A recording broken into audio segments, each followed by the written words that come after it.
Hi,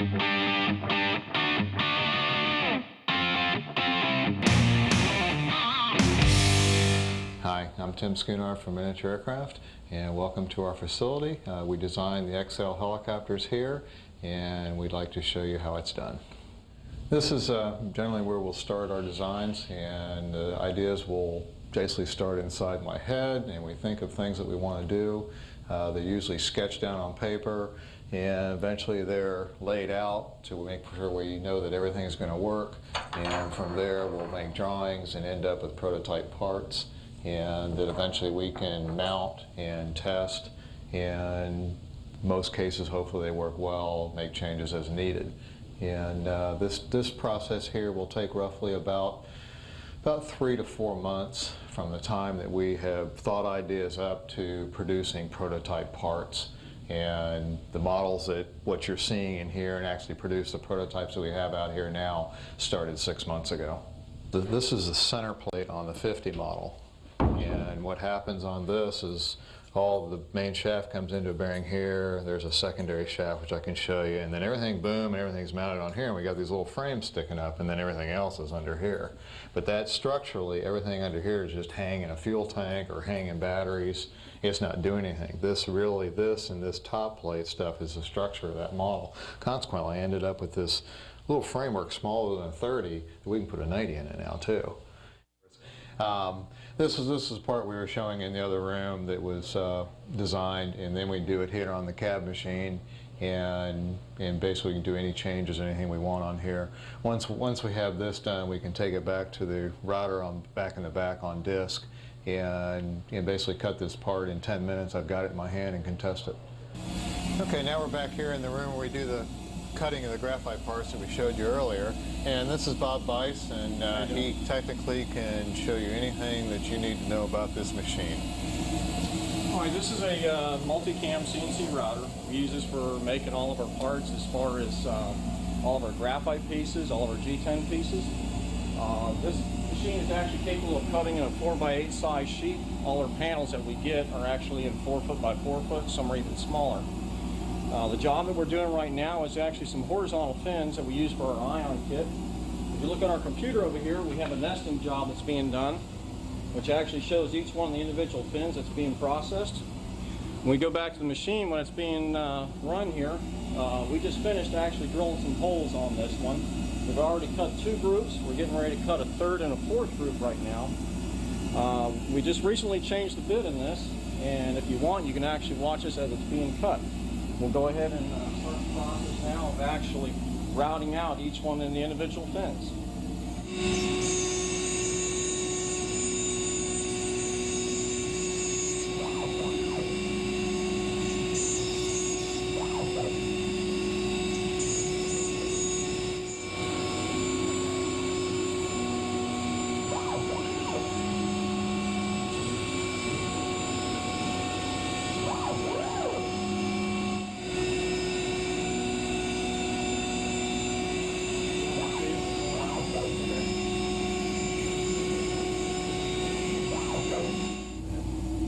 All right, what we've actually done here, we've actually stopped the machine, and we can show you actually what the part looks like when it's finished.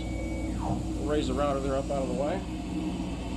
You see where we left off in the last one when we actually stopped. But this is actually what the final part actually looks like when it's finished. It's already pre-cut, it's already done. The only thing that is actually left with this, if we have any more residual graphite dust that's on it, we actually have a sonic cleaner that we put the part in, where it actually takes and cleans all the rest of the dust off it, all the rest of the residue, and when the customer gets it, it's just a nice clean part. They don't have to do anything else with it but bolt it on the model.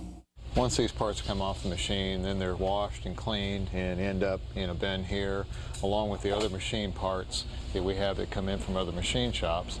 And so they're sorted, they're checked, and then they'll end up eventually bagged for kit bags. Also, they'll eventually end up as spare parts bags. Yeah, this is our package product, and these are ready for resale to the public. So in case you do have a mishap, you can buy any of these parts that we have as spare units.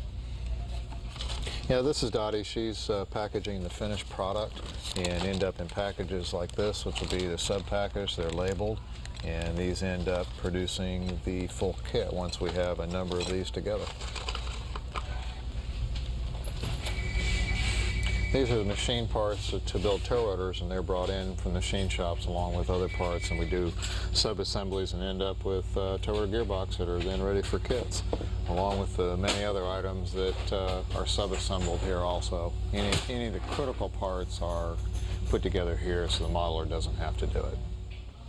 This is our factory part of the facility, and what you see is roughly about 6,000 square feet of factory space. There's about 2,000 square feet of office space.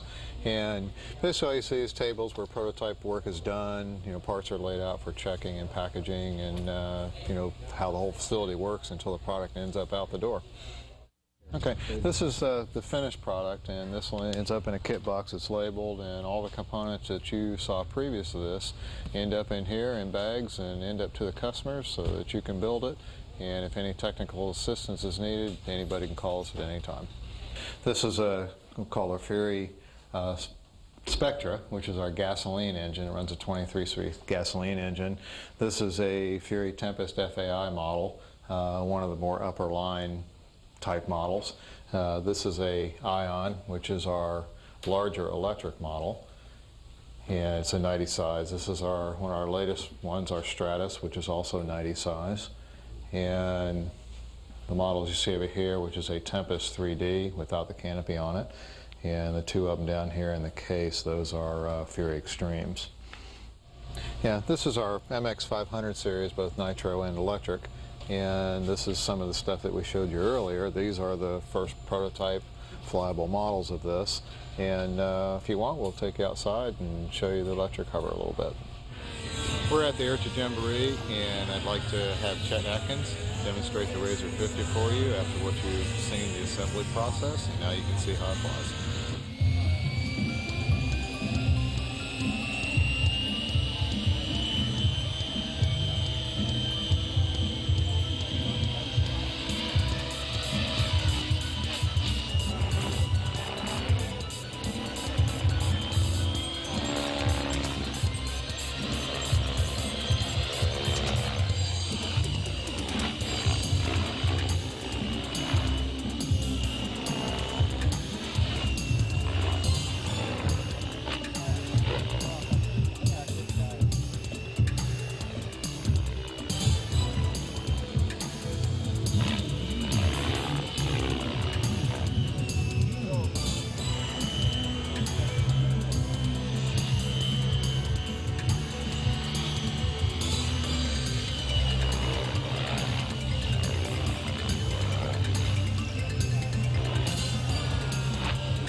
We're back in the front showroom of miniature aircraft and have completed our tour, and hopefully you've enjoyed what you've seen and have a little bit of insight on what it takes to produce a model helicopter.